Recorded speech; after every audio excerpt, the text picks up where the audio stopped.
Bonjour Tanguy. Bonjour Johan. Merci d'avoir accepté mon interview, je suis ravi de te rencontrer. On va revenir ensemble sur ta carrière dans le doublage. Avant, est-ce que tu peux nous expliquer ce qui t'a donné envie de devenir comédien? Voilà.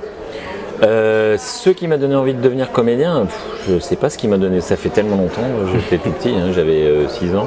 Ouais, c'est depuis petit. Ah oui, tout petit, j'ai jamais voulu faire autre chose. D'accord. J'ai jamais rêvé d'être pompier, policier, cosmonaute, tu vois, c'était pas mon truc c'était, je sais pas pourquoi. Ouais. Je peux pas t'expliquer, parce que quand même quand tu as envie d'être acteur à 6 heures, quand tu as envie d'être acteur à 6 ans, je pense pas qu'il y ait quelque chose de vraiment je pense que peut-être j'ai vu des marionnettes à la télé, il y avait une émission, avant c'était le jeudi, je suis vieux, tu sais, donc, les jours de congé c'était le jeudi. D'accord. Et je me souviens d'une émission qui me marquait où je voyais des marionnettes et tout, et je pense que je devais être un peu... Puis j'étais rêveur. Et jouer d'autres personnages, c'était un moyen de m'évader. D'accord. Je pense que je me souviens avoir fait un spectacle à l'école, donc je sais que j'avais demandé à participer au spectacle, donc j'étais déjà dans cette idée. Ouais, déjà en style. Très, très jeune, avant même 7 ans, donc je pense que j'irais 6 ans, un truc comme ça. Ok. Du coup, à quel moment le doublage est arrivé dans ta carrière? Alors le doublage est arrivé en 90-91. Parce que j'étais dans une compagnie de théâtre et donc j'étais déjà comédien, j'avais déjà mes droits acédiques. Et c'est quelque chose qui m'intéressait depuis un petit moment. J'avais déjà repéré, j'avais déjà été intéressé par la VF. Surtout, je me souviens d'un film qui s'appelait Victor Victoria. Ouais. Julienne Drose était doublée par Perrette Pradier. D'accord. Et j'avais trouvé que...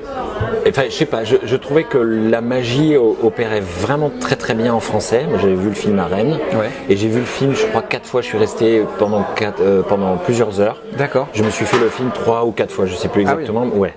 Tellement j'avais été emballé par le film. Et par la VF. Et ensuite, je me suis dit, mais tiens, c'est marrant, c'est un film anglais et il parle en français. Et en même temps, ça marche. Et cette idée comme ça d'habiter un corps avec une langue que je comprenais, ça m'intéressait. Et je me disais que j'avais quelque chose à faire là-dedans. D'accord. Parce que j'avais une oreille musicale, mon père est musicien. Et j'avais déjà ce petit côté jeu, un peu comme si j'étais un magicien et que j'allais mettre ma voix et que les gens allaient penser que la personne sur l'écran allait parler avec ma voix, avec ma langue. Voilà. Donc j'ai fait un stage, à VAS. Et à l'issue du stage, j'ai été employé par Béatrice Delph assez vite, assez vite derrière. Et puis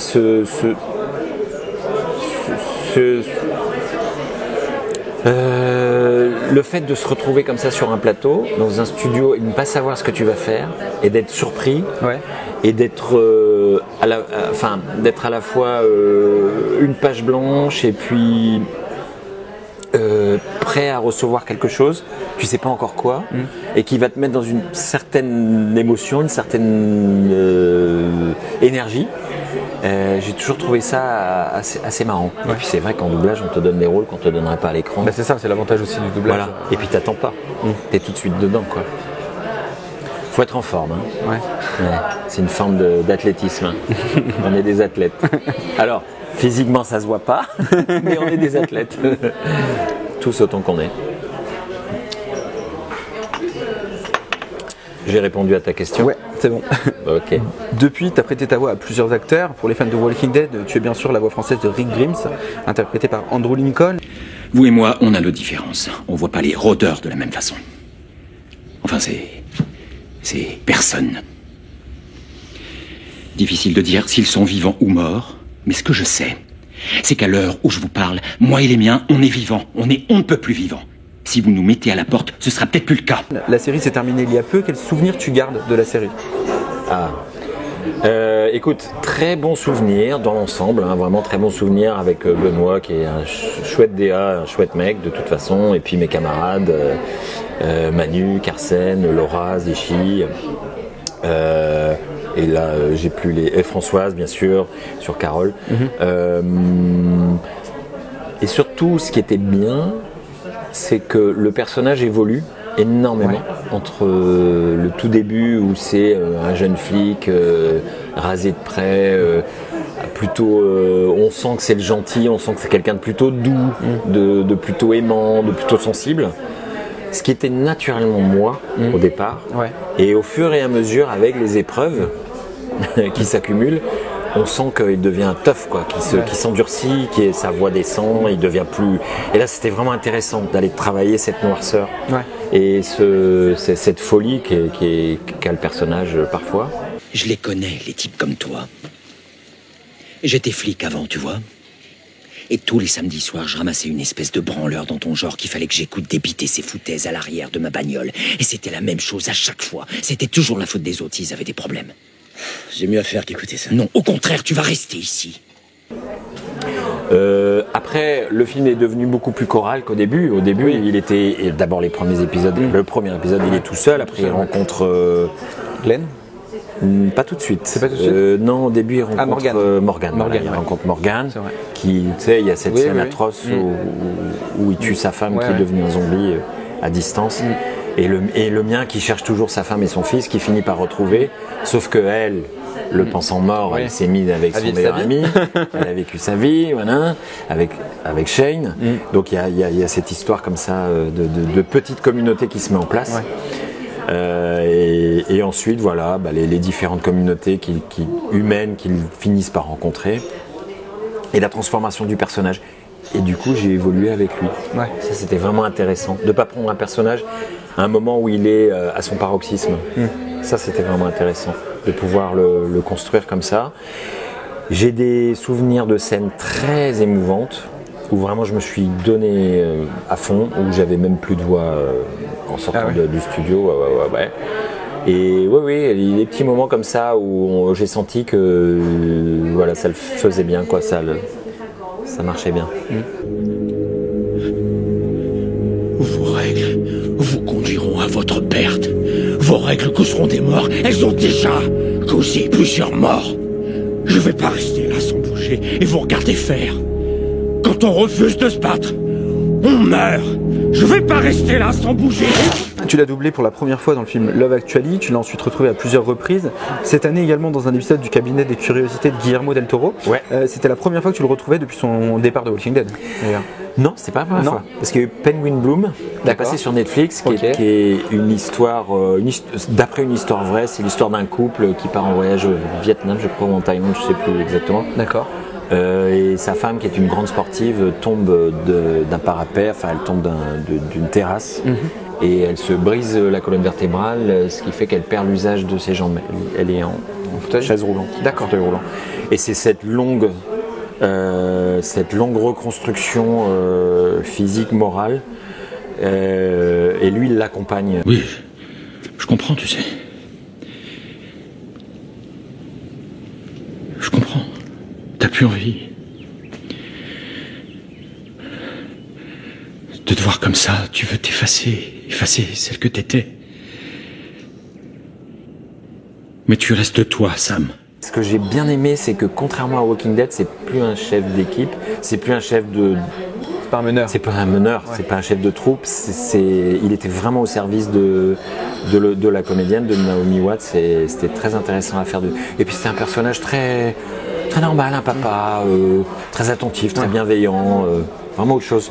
Et puis après dans le cabinet des curiosités, où encore il sert le rôle féminin qui est plus en avant, et où il joue un ornithologue, où il retrouve son accent anglais d'ailleurs. Ça fait 1 an que tu ne dors plus correctement, Nancy.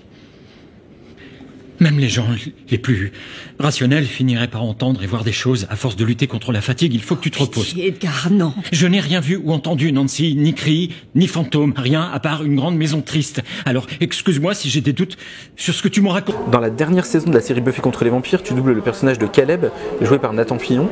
C'était la première fois que tu le doublais, cet acteur ? Nathan Fillion, ouais. C'est Catherine Leland qui me l'avait filé. Et c'est un petit rôle, mais... C'est un petit rôle, mais il avait des moments de folie, je crois. Oui, c'est ça. Et où il part dans tous les sens. Oui, c'est ça. C'est comme un espèce de prêtre, mais un petit peu machiavélique. Oui, c'est ça. C'est avec le diable. Etc. Quand il enlève sa soutane, on voit qu'il a des... À ta place, je ne ferais pas ça. Ça ne t'a pas trop réussi la dernière fois. Et comment se porte notre pauvre ami Alex?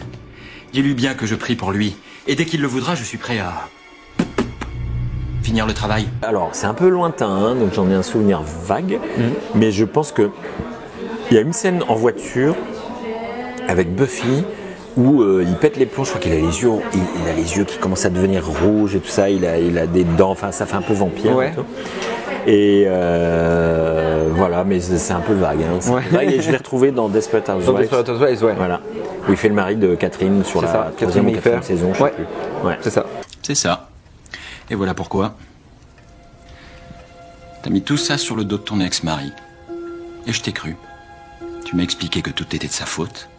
Et aujourd'hui, je découvre que c'était la tienne.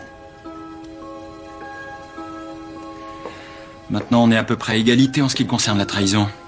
Dans la série horrifique de Mike Flanagan, Haunting of Bly Manor, tu doubles Raoul Coley dans le rôle d'Owen, un acteur que tu avais déjà doublé dans iZombie. Absolument. Comment s'est passé le doublage de cet acteur sur Bly Manor, qui est une série aussi pareil, qui est très particulière, avec une ambiance, une atmosphère Alors, il est très différent par rapport à iZombie. Dans iZombie, il a beaucoup d'humour, il a ce côté justement très anglais, parce que c'est une série américaine, mais lui joue un anglais en VO, c'est un anglais d'origine indienne. Peyton et Blaine. Je me revois assis dehors dans la voiture pendant que Blaine jouait les cow-boys et passait pour un héros. Et surtout, ce film en boucle dans ma tête de l'objet de mon affection, ma précieuse, délicieuse, douce et futée Peyton dans les affres de la passion avec ce meurtrier d'ado mielleux de Blaine. Il était très différent.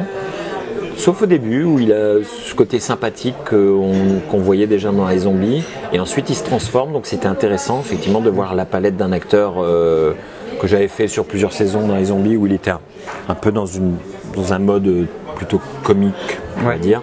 Et là dans Bly Manor, effectivement, il y avait quelque chose de... Et la série, j'aimais bien cette atmosphère. Ouais, J'adore moi les séries de Mike Flanagan. Ouais, Comme les autres, je serais coincé dans ce piège à glu qu'est Bly. Les pièges à glu, ça vous parle? Nous avons déjà eu cette conversation. Non, pas encore. En théorie. Mais j'y ai repensé dans les semaines qui ont suivi. J'ai pensé à ce qu'on pouvait ressentir. J'espère le retrouver sur une prochaine saison. Ouais. Mais c'est pas sûr. C'est pas sûr. Mais tu sais, des fois, ça tient à rien. Bah oui, c'est ça. Ouais. Bah, surtout si là, ils n'avaient pas les informations, forcément. Ben ouais. Donc, dans la série Chuck, tu doubles Zachary Levi dans le rôle de Chuck, justement. Tu l'as ensuite retrouvé dans plusieurs projets, dont le film Shazam. Ouais. Est-ce que c'est un acteur que tu aimes retrouver et que tu retrouves facilement? Ah, mais j'adore. Alors lui, je l'adore. Andrew Lincoln aussi, hein, mais pour d'autres raisons. Mais en fait, pour moi c'est Zachary Levi, c'est vraiment très simple. D'accord. Enfin, c'est une évidence. D'accord. Il a ce côté très joueur, très gamin. Il y a quelque chose de très enfantin chez lui. Tout en étant une masse, hein, c'est quand même un costaud. Là, il est devenu un costaud. Hein, mais déjà l'histoire de Shazam, que ce soit ce gamin de 14 ans qui se retrouve dans un corps d'un mastodonte de 40 ans, mais toujours avec son cerveau de 14, c'est vraiment intéressant à faire, c'est très drôle à faire, hein, c'est vraiment très drôle. Tu résistes aux projectiles! Je suis super par balle. Vous êtes mort. Désolé pour votre vitrine, et me remerciez pas de vous avoir sauvé les voleurs. Ah tiens, ça va vous? Moi je suis un super héros. Et du coup, il y a ce côté gamin que j'ai gardé, que j'ai conservé toute ma vie, et qu'on retrouvait dans Chuck aussi. Voilà, il a conservé cette... Il a pas beaucoup changé, Zachary Levi. Il a mûri. Oui. Il y a des choses plus sombres, mais je ne l'ai pas encore fait dans un rôle où vraiment je sentais qu'il était très différent. Contrairement à Andrew Lincoln, où vraiment là j'ai visité des aspects de l'acteur que tu n'avais pas vu dans voilà, alors que chez Zachary Levi, je retrouve quelque chose de... À chaque fois, je retrouve quelque chose de... Ah oui, c'est vraiment lui. Et ouais, j'aime beaucoup cet acteur, vraiment, vraiment beaucoup. Puis ça, je trouve que ça marche bien. Je me demandais si tu voulais qu'on passe la soirée à la résidence. Pourquoi? J'en sais rien, mais je me suis dit qu'on avait toujours la maison et Kelly croit qu'on la garde, alors... J'ai pensé qu'on pourrait peut-être se passer une soirée au calme. En préparant ta fiche, je me suis rendu compte que tu doublais également Jason Momoa dans Alerte à Malibu dans le rôle de Jason. Est-ce que tu te souviens de ce doublage sur ce comédien? Oui, très bien. C'est Perrette Pradier qui m'avait mis dessus. Et on était toute une bande, on devait être 5 ou 6. Il y avait Guillaume Lebon aussi, et il y avait je sais plus qui. Et c'est la première fois que je faisais Jason Momoa, qui avait évidemment pas la voix qu'il a maintenant. Sean, j'ai eu un sacré bol. Et pourtant, je me sens en super forme. Et tu m'as sauvé la vie. Ce que je vais dire est banal, mais je te remercie, Sean. Et puis dans la série espagnole Undo Stress, Un poquito bailar de Maria. Oui, je vois très bien. tu doublais Victor Mosquera dans le rôle de Cristobal. Quel souvenir Oui. t'as gardé de ton passage sur la série? Alors, un personnage dont je me sentais très proche, énergétiquement parlant, c'était quelqu'un de très proche de moi. Il avait un côté, même si je suis pas très rond dans ma forme, j'ai un côté un peu rond dans ce que, voilà, comme j'aime jouer, j'aime bien jouer rond. Et lui, il avait ce côté rond comme ça. Et puis, il avait un côté un peu gamin aussi, d'une autre manière que Zachary Levi, mais il avait quelque chose d'un peu de ce que je m'en souviens. Mais c'est vrai, il avait l'air peut-être un peu lunaire aussi. Ouais, il avait un côté dans sa un peu, façon voilà, d'être. Bah, par exemple, quand il fait une déclaration d'amour à la prof de danse, il rentre dans la salle et il dit je t'aime, veux-tu m'épouser, je crois, un truc Oui, comme c'est ça. Enfin, on dit mais d'où ça sort? Il avait un côté comme ça, un peu étrange, amoureux, mais sans oser le dire. Vraiment pas le type rêvé pour une nana. Que je veux t'épouser. Cristobal, pour l'amour du ciel, veux-tu te relever? C'était trop précipité hier. Je reconnais que, avant toute chose, c'est vrai, j'aurais dû te prévenir et c'est pour ça que je te le demande maintenant. Diana, est-ce que tu veux te marier avec moi? Bah écoute, merci beaucoup Tanguy de m'avoir accordé cette interview. Mais avec plaisir. Je suis très content d'avoir pu te rencontrer pour échanger avec toi sur ta carrière dans le doublage, une partie de ta carrière dans le doublage. Mais oui. Que nous dirait Rick Grimes pour terminer cette interview? Rick Grimes, il dirait... alors, il pourrait dire quelque chose de l'ordre de l'espoir, mais en même temps, il pourrait dire gaffe aux marcheurs. Faites gaffe aux marcheurs. Parce que c'est pas fini, à mon avis. C'est pas fini. Super, merci.